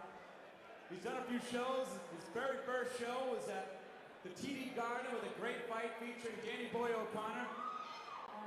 Now he started this memorial series, and now May 23rd, you're teaming up with Al Heyman with PCB Boxing. What's it like for you to get PCB Boxing? What's it like to get in with some of the big names featuring this great show May 23rd? Well, I think that what's been going on here in the Boston area is, with the boxing resurgent, has really caught the attention of the national boxing world, and the big fights are coming here now. And you know, for all you people out there that are coming to this show, we really urge you to come and support May 23rd at the Guinness Arena. Anyone who's my age or older, if you remember Wide World of Sports, you know, big world title fights free on TV in the afternoon, and this is 4 o'clock in the afternoon at the Guinness Arena. You get 2 world title fights, plus Danny, Mark DeLuca, all the best of the area, and it's Boston's chance to be on the big stage, you know, and all these local fighters deserve it, and you know, we're very excited to take part in producing the show. We'll talk about Logan Cotton McGuinness, an undefeated, rated 130-pounder. We're going to see in our co-featured attraction. What do you know about Logan? What should the crowd expect? Well, Logan McGuinness, who's up next, we should all know it's his first time fighting in Boston, so I hope you all show him the love. He's signed to Murphy's Boxing. He's 21-0-1. He's from Canada, and when he fights up there, he fights in arenas. We're excited to be able to bring some of our guys up there and fight in Canada in front of the big crowds in his hometown. But Logan's an all-action kind of guy. Mickey Ward's his idol, and you know, guys like that are crowd favorites. So we're looking forward to seeing Logan come out here soon. So. Now talk about our main event of the evening, Danny Boy O'Connor, a very good friend of yours. You've been taking care of for the last few years now. What is your relationship like with Danny, and how did you get involved with Danny Boy O'Connor? Danny's like a brother to me, you know. We just have a bond, and you know, I want to help him in his boxing career, and he's just got such a kind heart, a great family, and you know, he's family, and when Danny fights here, you know, I'm proud to be a part of it, and you know, just all that Danny's done in his boxing career, and to see him on the verge of getting a world title shot is exciting stuff. We've had a great start as a promoter for boxing so far in New England. We thank you very much. How about a nice round of applause for Ken Casey, ladies and gentlemen. One more word. Don't forget, I know we've probably announced it already, but Ryan over here in the first row, Ryan Kilzeski, who had a knockout here in the first round the last time, and his great-grandfather beside him. He's fighting next Friday night on the 17th down in Mohegan Sun, and it'll be on ESPN. So show Ryan the love and make the trip down to Connecticut too, all right? God bless.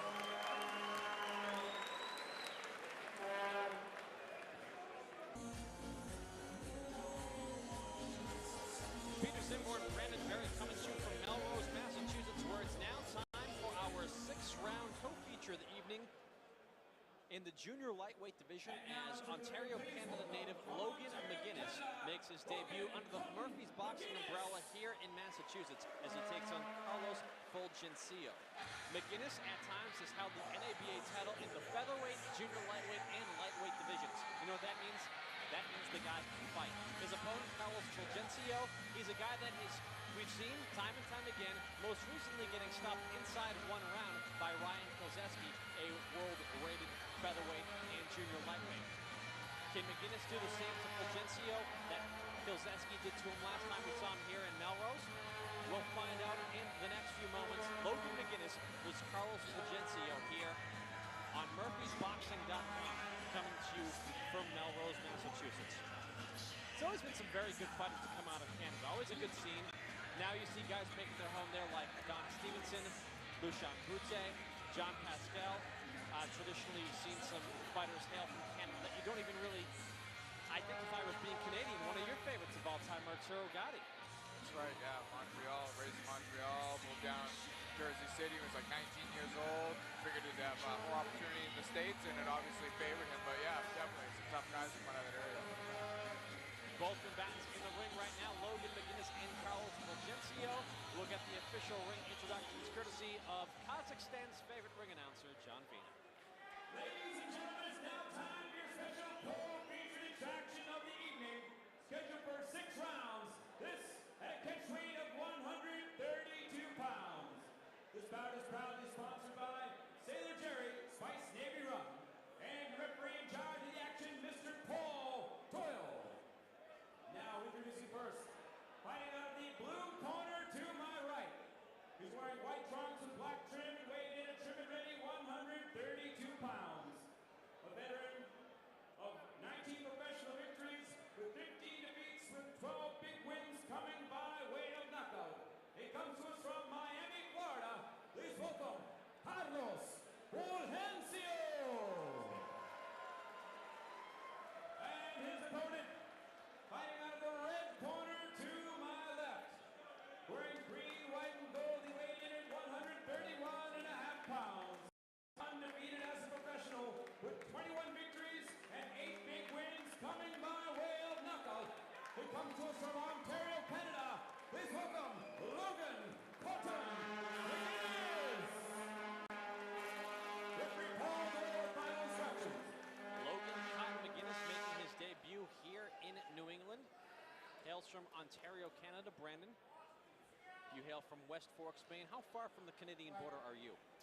Just under 40 miles from the Canadian border, and then the first major city is St. George, and then of course Quebec, which is about 2.5 hours from my house, from my doorstep. This bout brought to you by Sailor Jerry Spiced Rum, proud sponsors of Murphy's Boxing and this broadcast here on murphysboxing.com.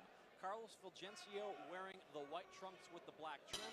Logan Cotton McGinnis is wearing the green and white trunks. This one's scheduled for 6 junior lightweights, and right from the get-go, we are seeing Logan McGinnis with a bit of a cheering section behind him go to the body, and then a nice stiff left jab upstairs to Fulgencio moments ago. And another one. Yeah, you could feel the love in his ring entrance. You know, Logan Cotton, I think he's already formed a fan base here in New England. He came out to that song that's in the movie The Fighter, and I think the crowd and also enjoyed that. And he's coming out strong here with some nice jabs to the body, staying very busy, and definitely a crowd favorite already. Entrance music performed by the promoter of tonight's event, Ken Casey. That's the Dropkick Murphys, The Warriors Code, a song they wrote about Mickey Ward. You can't go wrong mentioning Mickey Ward in Boston. People love him. I think it was a matter of time before somebody mentioned his name. I'm surprised he's not here tonight, as he often is in attendance in these local boxing events, supporting his sport that has made him who he is today. Fulgencio doing a good job fighting out the ropes. But he's been eating a lot of leather, and that left jab has landed hard, at least 3, now 4 times to my count, courtesy of Logan Cotton McGinnis. Yes, and I think he's in trouble here on the ropes. This isn't where you should be finding a home. That body shot right there, that was low.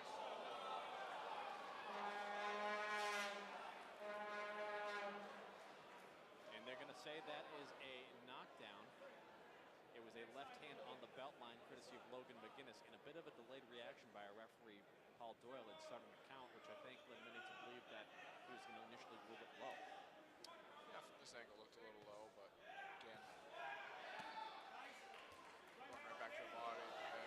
This one might be ended quickly. And a right hand to the head this time sends Fulgencio to the canvas in the very same corner. He does not look like he has any interest in getting up initially, however, he does ultimately. We'll see if McGinnis can finish him here in round 1.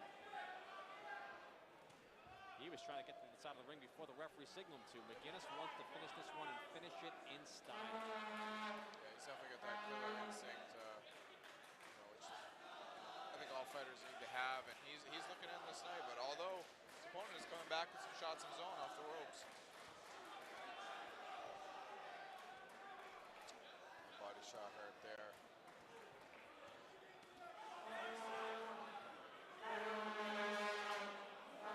And a right hand to the body this time sends down Fulgencio for the 3rd time in the fight.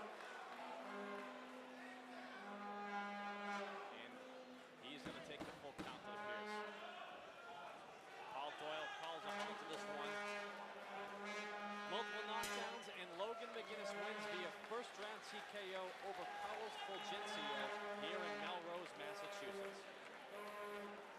Put his punches together very impressively. Those body shots definitely were the deciding factor, I believe. But he went upstairs, downstairs, upstairs, downstairs. You can tell that he definitely has some experience, and he puts his punch together very well.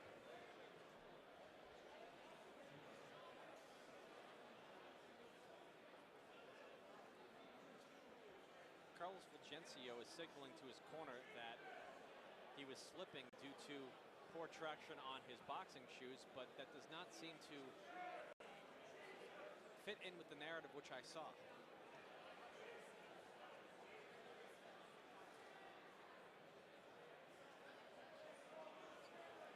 Now he's arguing with a guy in the front row.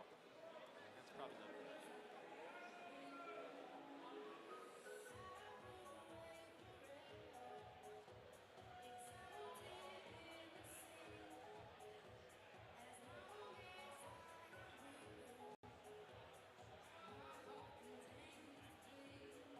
So Logan McGuinness will improve to 22-0. 9 of his wins coming by way of knockout. Essentially grabs a win against Fulgencio here tonight. Be nice to see how he fits in the mix with other guys in the junior lightweight and featherweight weight divisions out there. There's Ryan Kozeski from the area, Luis Rosa from Connecticut, keeping it within New England. On the world stage, Yeah, I you've think got some very interesting fights in that weight class. Yeah, I think him and Ryan would be a really good matchup.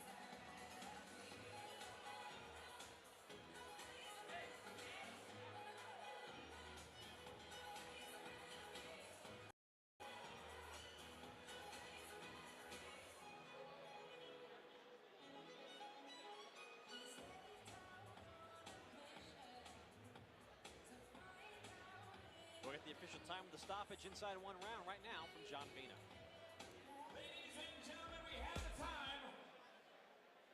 2 minutes and 55 seconds of the first round. Referee Paul Doyle stops this contest. Be winner by TKO victory and still undefeated, Logan Cotton McGuinness. 2 minutes and 55 seconds of round 1. Logan McGuinness with a first round TKO over Carlos Fulgencio after multiple knockdowns. And now for a post-fight interview, we go to Butch Stearns. Peter here with Logan McGuinness. Logan, I mean, quite honestly, not really much of a fight. You had control right from the beginning, didn't you? Yeah, I'm coming off an 18 months layoff, right? So, I mean, we need this kind of fight to get back in there and get fighting again, right? But, I mean, I need a couple of rounds to get my feeling back, but hopefully we're going to get back in there in May, right? I'm signed with Ken Case now in the Murphy's Boxing, so big things are going to happen. I'm going to be here a lot often, so I'm going to make a big fan base here, and, I mean, I got an exciting style. Unfortunately, you didn't get to see too much of it tonight, but I got around in there, hurt a guy a bit, but I'm going to be back and fighting a lot more here. Sometimes you get in the ring and it takes a while to feel a guy out and to learn things. Yeah. So are you disappointed it didn't go a little longer tonight? Yeah, I definitely, like right now, like I said, coming off 18 months, I need rounds, right? I need rounds to get back to where I was. Shake off the little bit of rust I did have. Unfortunately, I couldn't get more rounds, but a knockout's always nice too, right? Get back in there and get a guy out of there. But I mean, if I could have dragged it out a couple more rounds and then got him out of there to get a little more rust off, right? But that's all right. We'll be back here soon, so no worries, you know. So for the people that haven't seen you fight, or maybe the people that came here tonight and didn't get to see a lot of you, and we're streaming this out tonight and saw you, what type of fighter are you? What are they going to see if they start? I'm a pressure fighter. I like to come forward, pressure. I like to hit the body, dig the body. As you've seen tonight, that's what was hurting the guy with body shots. But I'm going to come forward. I'm an exciting style, right? I like to mix it up with guys. I can also box too, but I like to do it both, right? I'm a pressure fighter. I like to come forward and fight. All right, congratulations. All right, thank you so much. All right, Logan McGuinness, winner of the fight. Now we got one more big fight, the main event. Danny Boy O'Connor against Michael Clark. Back to you, Peter. Logan McGuinness making as many fans in Canada proud as he improved to 22-0 tonight. Hey, you're coming from Canada, you come to Boston, you're on Boylston Street, you want to stop off at McGreevy's Third Base Saloon, a fine place to have a drink and get some food. McGreevy's Saloon on Boylston Street in Boston. Still to come tonight, our main event, Danny O'Connor taking on Michael Clark. 10 rounds of welterweight action in our main event of the evening. Danny O'Connor, as I've mentioned, a 2008 United States Olympic alternate. Michael Clark, a former world title challenger, also an alum of the Contender TV show. He was on season 2 of that show, which was ultimately won by Grady Brewer.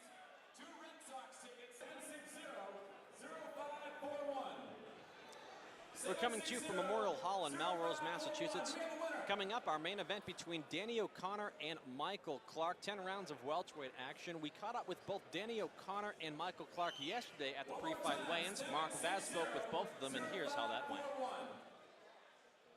You know, it's something I've been doing, like you said, for a long time. Fighting guys in their backyards, coming in as the underdog, but something I'm used to. I adapt to it. I'm a veteran at 41 years old, and, you know, I love what I do.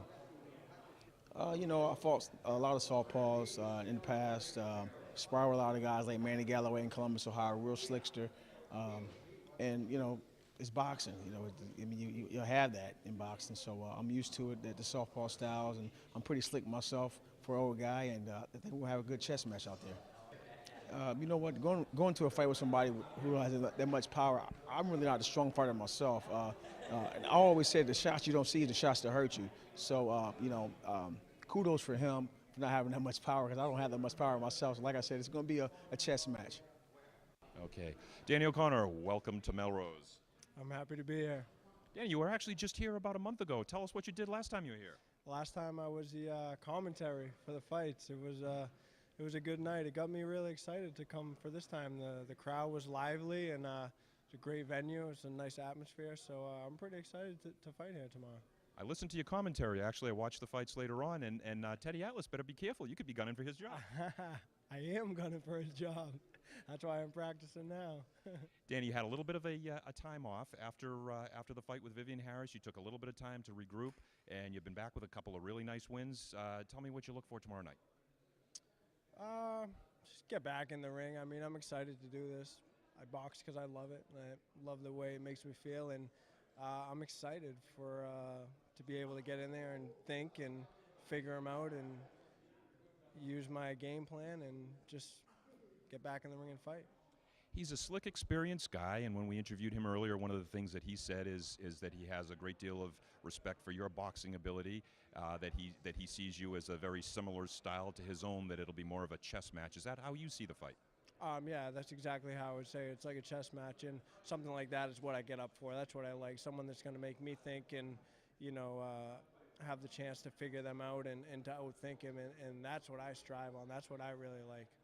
Obviously, we never want to look past an opponent in any case, but what is your ideal fight looking at the immediate future of Danny O'Connor? Well, I'd like to hop right on the May 23rd card that's coming here to Boston. You know, as the boss of me and running my team, I kind of have to keep an ear to the ground of what's going on, but I don't look past any fight, so I'll be worrying about today and tomorrow, and you know, anything could happen. Anything could happen. So once tomorrow's done, then I'll game plan for number 2. Terrific. Easy time making weight this time. You were right, actually 1.5 pounds under what the contracted weight is. How are you feeling in training and in the gym? I feel great. I feel great. I think the training camp of being home in Boston around my family has made everything, you know, improve that much better. The change to being with Hector as the coach now, bringing the technique back and the foundation of my boxing. I feel really confident. I feel really great. I'm in a good space right now. Terrific. Congratulations, Danny. Good luck tomorrow. Thanks a lot. And we're back here at Memorial Hall in Melrose, Massachusetts, where it is time for our main event of the evening. This fight brought to you by Tullamore Dew Irish Whiskey. Tullamore Dew Irish Whiskey, official sponsor of our main event, Danny O'Connor and Michael Clark. This one is scheduled for 10 rounds in the welterweight division. Michael Clark in the ring right now. Danny O'Connor about to make his entrance. Danny O'Connor, a 2008 United States Olympic athlete who is an undefeated prospect coming up the ranks, had his very first fight on ShoBox on the Showtime network and unexpectedly lost that fight. Made some change in his career, regrouped, got with Murphy's Boxing, suffered his second loss of his career against former world champion Vivian Harris in a fight that many, including myself who called the fight, felt that he won. Since then, he's regrouped with some good performances, most recently against Andrew Farmer here, in Plymouth, Massachusetts, on a Murphy's Boxing show last October. And Michael Clark tonight, he's got a wily veteran. Michael Clark enters this fight with a record of 44 wins, 12 losses, and 1 draw. Clark has fought plenty of solid opposition. A former world title challenger, also was featured on season 2 of the Contender television series. his most recent appearance in Massachusetts. He fought the tough Irish amateur standout Jamie Kavanaugh and was TKO'd in a losing effort. We'll see how he fares against Danny O'Connor tonight. One criticism of Danny O'Connor's career that's always been there, Bren, is his lack of power. 24 wins, 8 of them coming by way of knockout, 33%. However, in his most recent fight against Farmer in Plymouth, in a fight that was broadcast on Fox Sports 1, he really put his shots together very well and seemed to be a lot more aggressive than a lot of folks remember him being, and was able to get him out of there. Do you think he'll be able to get someone the caliber of Michael Clark out of there tonight, given his experience? Yeah, I think so. I think we saw some changes in Danny O'Connor's game. I think that the brief retirement, maybe he made some changes mentally, physically, but when we saw him fight in Plymouth, I believe that was a little bit different Danny O'Connor. He's putting his punches together very well, showed some power that we hadn't seen before, and I think we're going to see a lot of the same tonight. And you mentioned the retirement. Danny O'Connor at one point did say he was done with boxing. It didn't last particularly long. He's back in the ring again tonight, as he'll be taking on Michael Clark in Melrose, Massachusetts, a raucous Danny Boy O'Connor crowd in attendance. For the official ring introductions, we'll go inside the ropes to John Beal. Ladies and gentlemen, before we get to our main event of the evening, we'd all like you to please rise and remove your hats for the singing of our Star-Spangled Banner. And here to sing our national anthem, a talent from Bridgewater State University. Please welcome the talented Michael Patrick Bradley.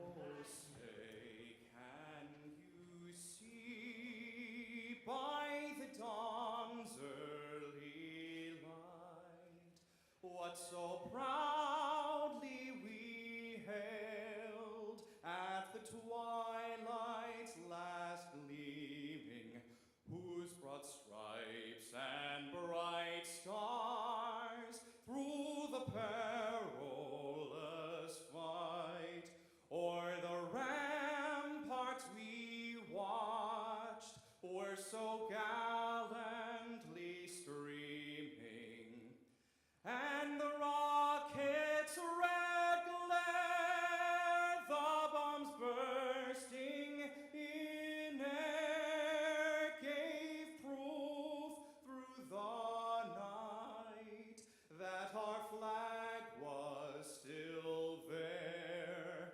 Oh, say, does that star-spangled banner yet wave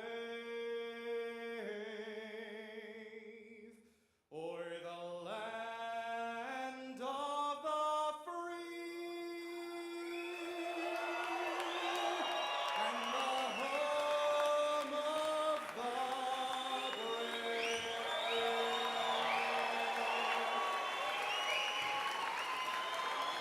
Michael Patrick Bradley, ladies and gentlemen.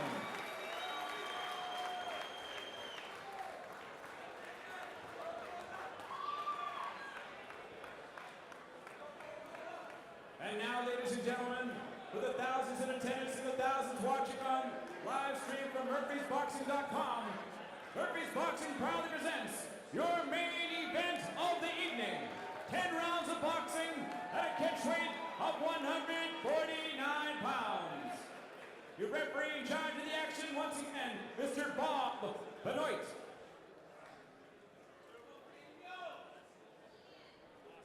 Introducing first, fighting out of the corner to my right. He's wearing black, trimmed with red, with white lettering, and weighing in at 147.5 pounds.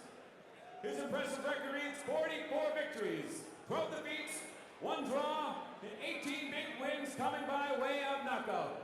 A former title challenger, he comes to us from Columbus, Ohio. Please welcome Michael Cold Blood Clark.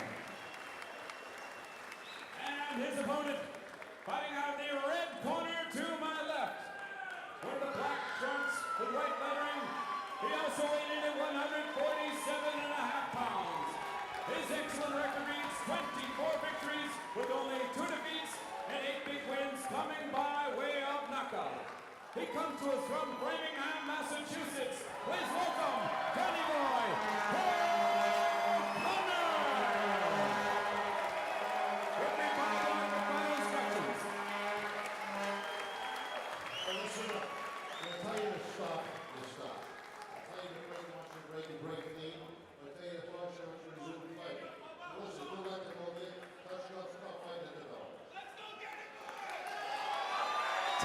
of welterweight action between Danny O'Connor and Michael Clark. O'Connor wearing the black trunks with the white trim, Clark with the black trunks and the red trim.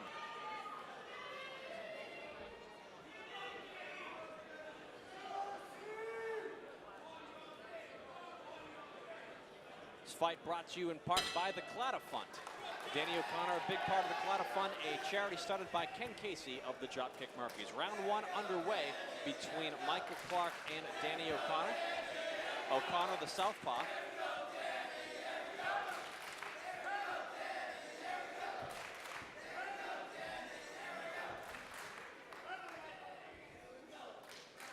From the get-go, it looks like Danny both tries to jab and throw a left hook to the body downstairs at Michael Clark. His jab seems to be pretty effective already. Clark comes out swinging a few punches. Owen just got caught O'Connor with a nice left hook.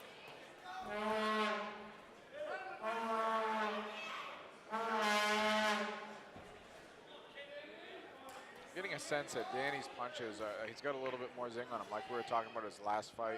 It looks like he's really committing to his punches, more so now than he has early in his career. Danny really opening up against Michael Clark here in round one. One thing that says about Michael Clark is a right hand from Danny O'Connor lands flush on Michael Clark. Clark is hurt. Clark is down and he does not appear to want to get up. That is it. Fight's over. That is it. Danny O'Connor with a right hand first round knockout of former world title challenger Michael Clark. That's a statement. I think it is very obvious that Danny has done something different in the past year or so, where either he found some power that he didn't know he had, or he created some, and he's definitely punching much more effectively than before. Of all the possible endings to this fight tonight, I think a first round KO for Danny O'Connor was probably the least likely. He's a guy that time and time again has won decision, and when he has gotten guys out of there, it's been accumulation of punishment, which eventually has done the damage. That was one perfectly placed right hand to the side of Michael Clark's head by Danny O'Connor. If this was your first night watching Danny O'Connor, you would not believe that his record shows only single-digit knockouts. You would think that he was a power puncher. You know, that was his 9th KO in 27 fights now. And it looks like he is a power puncher. Well, we'll get the official time of the stoppage courtesy of John Vina, and then Butch Stearns will chat with Danny O'Connor afterwards. Let's send it inside the ropes. Attention, please. We have the time, 1 minute, 10 seconds of the first round. Referee Bob Bright stops this contest. Your winner by a knockout victory, Danny Boy.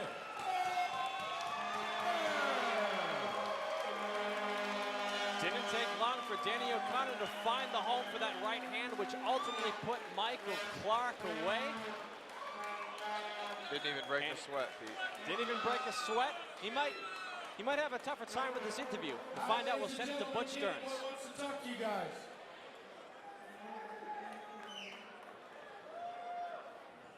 I just want to thank everyone for coming. A lot of hard work goes into this. I'm just happy to have all the support. I love you guys. To the next one. Thank you. So, great night. We're streaming this back to Ireland. Let's start there. What do you have to say to your fans back in Ireland? Oh man, all my support across the pond has been huge. I talk to them every day over social media, and they always have great things to say. So it means a real lot to me that I can do something that I love and have people appreciate it. So to everyone across the pond, Ireland, England, everything, thank you for all the support. Scotland, I love you guys. You always love to win, and you love to win easy, but boxers like to box. You didn't get much of a workout tonight. Yeah, you know, it was what it was. I worked really hard outside the gym, and I come here with all the hard work and the preparation done, and, you know, everything is done on the outside of this ring. So I couldn't ask for a better night. I'm happy with the outcome. Most of all, I'm healthy, and I can come right back May 23rd in Boston. Right back on the train. May 23rd, it's going to be on NBC. It's going to be at Agganis Arena in Boston. You're building up to something special, aren't you? I'm just taking it one day at a time. I'm having fun right now. I enjoy doing this. I enjoy doing it for a living. And if a big opportunity comes, I'll be more than happy to jump on it. And I just want to say hi to my wife, Diane. I love you. Expecting our next child in September. Congratulations. Congratulations. Thank you very much.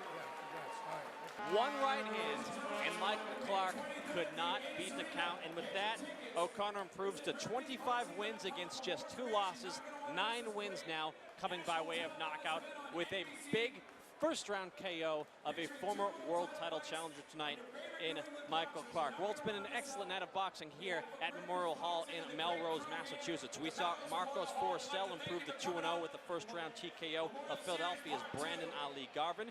We saw Matt Doherty of Salem, Mass. make his pro debut with a second-round TKO over Moses Rivera.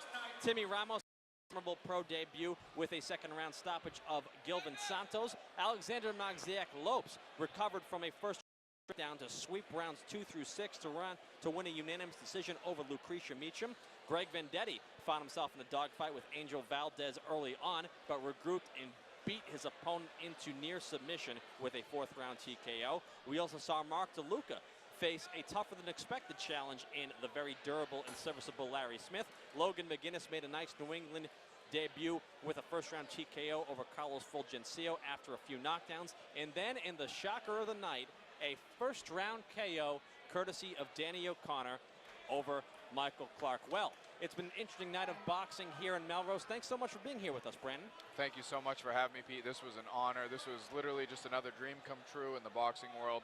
Thank you so much to Murphy's Boxing and Ken Casey.